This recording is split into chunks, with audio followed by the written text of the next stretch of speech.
This is a Montie Moment. I'm Johnny Montalbano. As we get you ready for Week 13, yes, Week 13 in the National Football League, the first football in December as we come down the stretch of this National Football League season. But before we get you ready for Week 13, we have to talk about this big firing that happened earlier this week. Panthers did fire Frank Reich, their head coach, after a 1-10 start. I got to tell you, I'm surprised that I'm not surprised by this. I'm surprised that it happened so quick. I thought they would give him the full year, but it's just gotten to be so bad there in Carolina.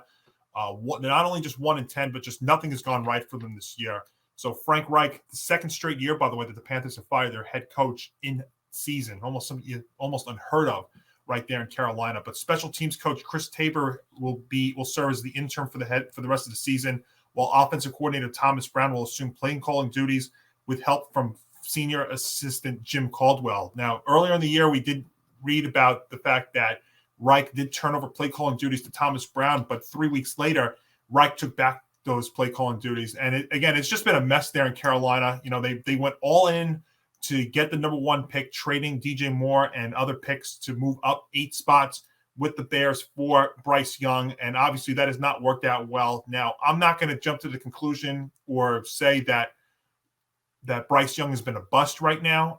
He has not played well, but he's also not had a lot of help. You know, they're not running the football well. They're not protecting Bryce Young well.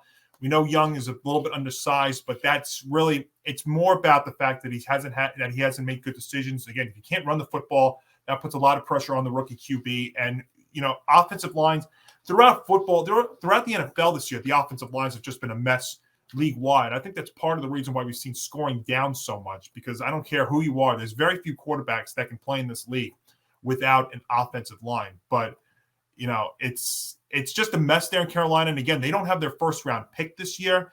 They're 30-63 since 2017, which is the last time they made the playoffs. They are the only team to rank this season in the bottom 5 in points per game on offense and points per game allowed on defense. And their offensive and defensive efficiency each ranked 30th. I don't know. I don't know where they go from here.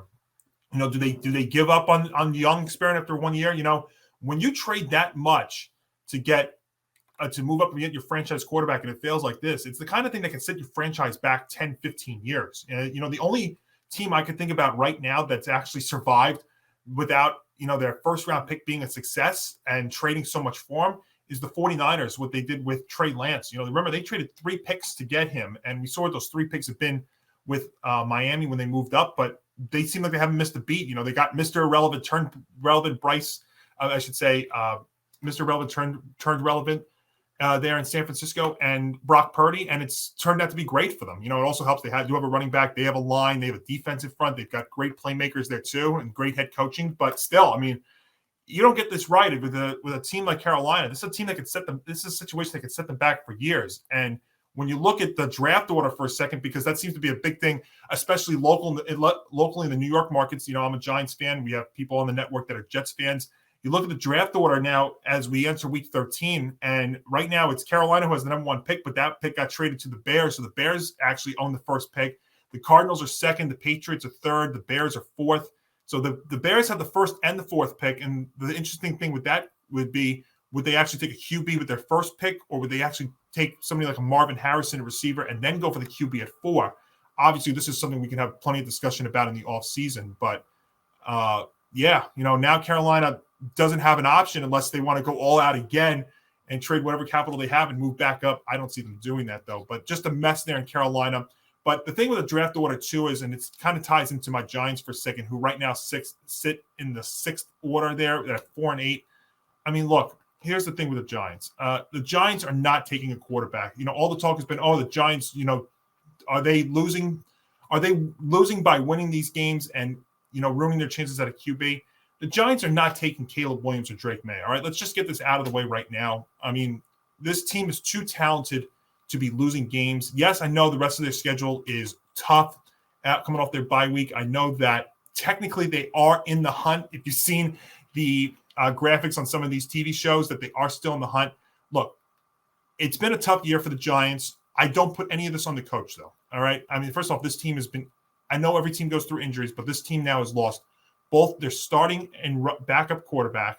They have had a mess on the offensive line this year. Their best receiver is hurt. Their running back has been in and out of the lineup. Their defense has been shoddy. I mean, I know they're getting great play again from Kayvon Thibodeau, but their defense is still a mess. The offensive line's a mess, we talked about. And their schedule is brutal. I mean, let's just be totally honest. I know we took advantage. We took advantage of a bad schedule last year. We've got some talent on this team. We've got great coaching, but the schedule is brutal. That's what it comes down to. So the Giants were never going to be in a position to take a quarterback with the first or the second or the third pick this year. And you know what? Maybe one thing you're learning out of this year is they still possibly have Daniel Jones for one more year at $40 million, and then they could get out of it. But they do have a Tommy DeVito who can serve as a backup for this team next year. So we'll find out what happens there. You also have to worry about the fact that the Giants, that they're going to be teams that are going to trade up above them to get a QB or a wide receiver. Now, ultimately, I love Marvin Harrison, but there are also other wide receivers. Let's also remember, too, the Giants drafted Jalen Wright in the third round from Tennessee last year, and he's turning out to be almost a steal. So that's what I would go with. So to all my Giant friends and fans and people in the media that are saying that, the Giants are losing by winning, no, they're not. All right, let's just put it right there. But let's focus.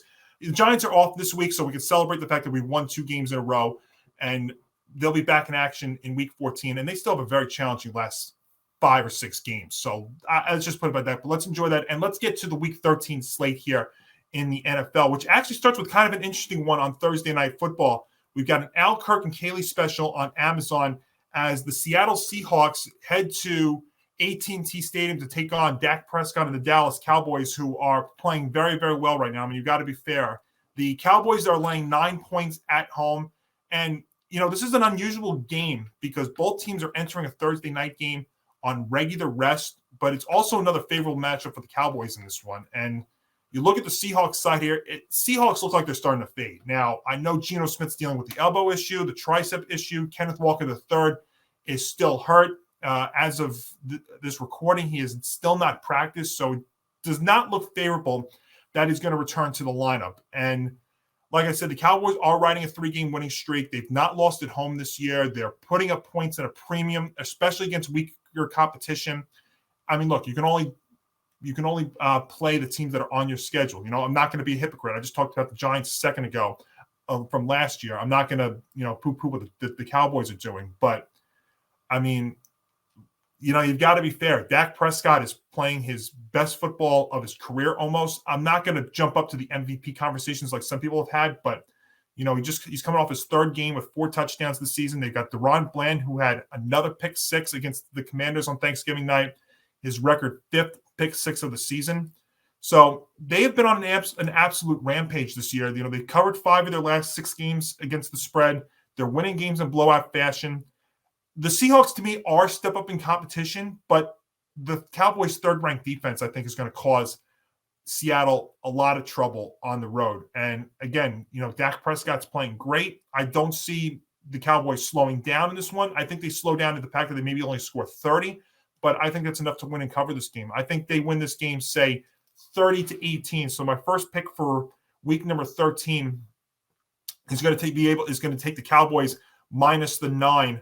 And I know that's kind of a big number to lay at home here against a kind of a better team that they face in Seattle, but Seattle's too hurt and starting to fade for me to think that they're going to be able to cover this one. I don't think they even come close. I think that the Cowboys win by 2 scores. So that's what I'm going to take here to start week number 13 in the NFL. Start of a big week here. We end November. That's how we're going to end November with this game, but we're going to ring in December with a ton of football, both on the college ranks and the pros.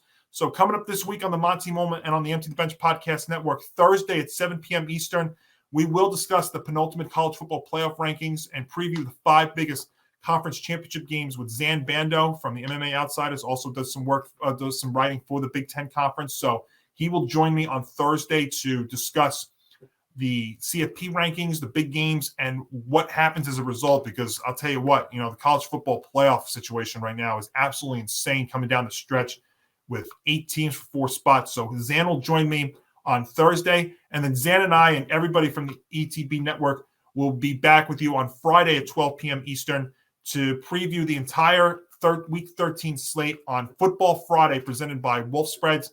Again, that comes your way Friday at noon. So a lot of football here as we end November, ring in December, and come down the stretch of 2023. For more, make sure to like us on Facebook and Twitter at GameOnETB. You can follow me on Twitter and Instagram at Montalbano NY.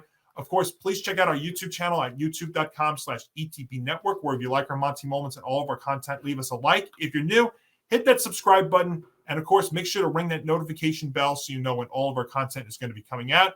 You can also check out our website at etbpodcast.com for more information about Game On, about our talent, and about all the shows here on the Empty the Bench Podcast Network, including a possible update to Game On coming on in 2024. Stay tuned for that. And, of course, if you cannot watch us, you can listen to us wherever you get your favorite podcasts on the go, whether that's Acast, iHeart, Spotify, wherever you get your favorite podcasts, we are there for you. So I will see you on Thursday and Friday as we end November and welcome in December.